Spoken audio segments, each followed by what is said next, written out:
The story of the Dutch minesweeper, HNLMS Abraham Crijnssen. It was February 1942. The Pacific Theater was aflame, and the Japanese Imperial Navy was advancing with devastating speed across Southeast Asia.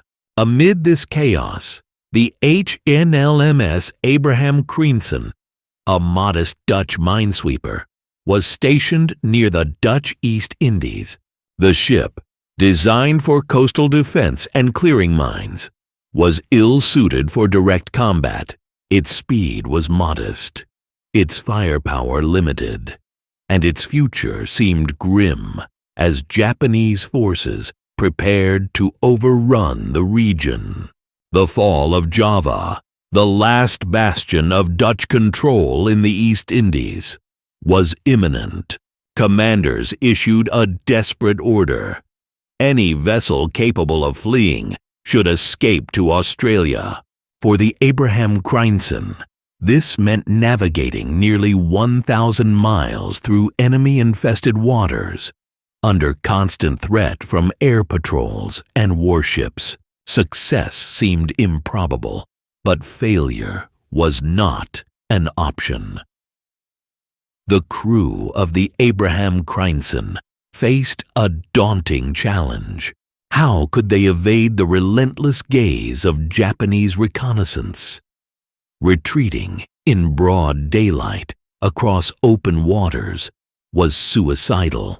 The captain and his officers, however, devised an audacious plan, one that relied not on firepower, but on ingenuity.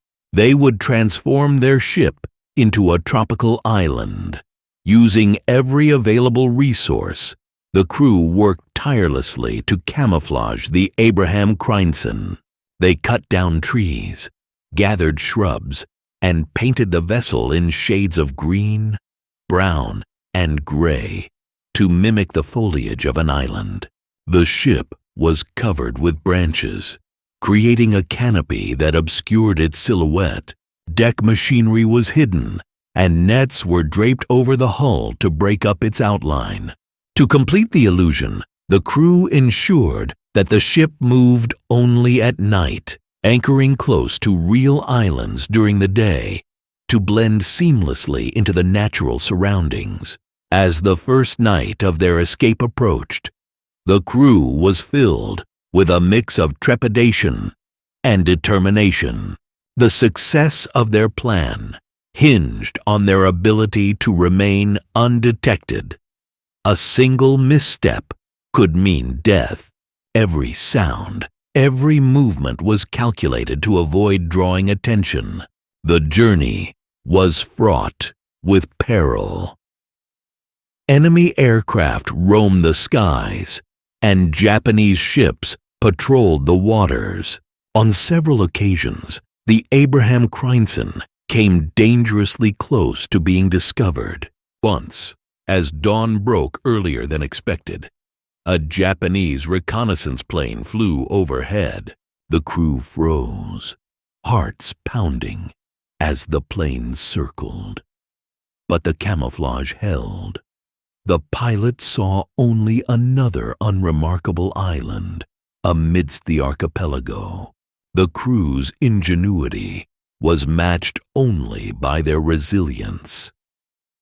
Food and water were rationed, and the constant tension took a toll on morale. Yet, their determination to reach safety never wavered. Night after night, they crept through the treacherous waters, navigating narrow straits and evading enemy patrols. The ocean, vast and indifferent, became both their adversary and their savior. After 8 harrowing days, the Abraham Crijnssen and its exhausted crew reached Australian waters. They were greeted with astonishment and relief by Allied forces. The story of their daring escape and extraordinary camouflage quickly spread. becoming a testament to human ingenuity and the unyielding will to survive. The Abraham Crijnsson's escape remains one of the most remarkable naval feats of World War II. It is a story of creativity in the face of overwhelming odds, of courage in the shadow of despair. The ship, now preserved as a museum vessel in the Netherlands, stands as a silent witness to the resilience of its crew and the power of imagination. In the darkest of times,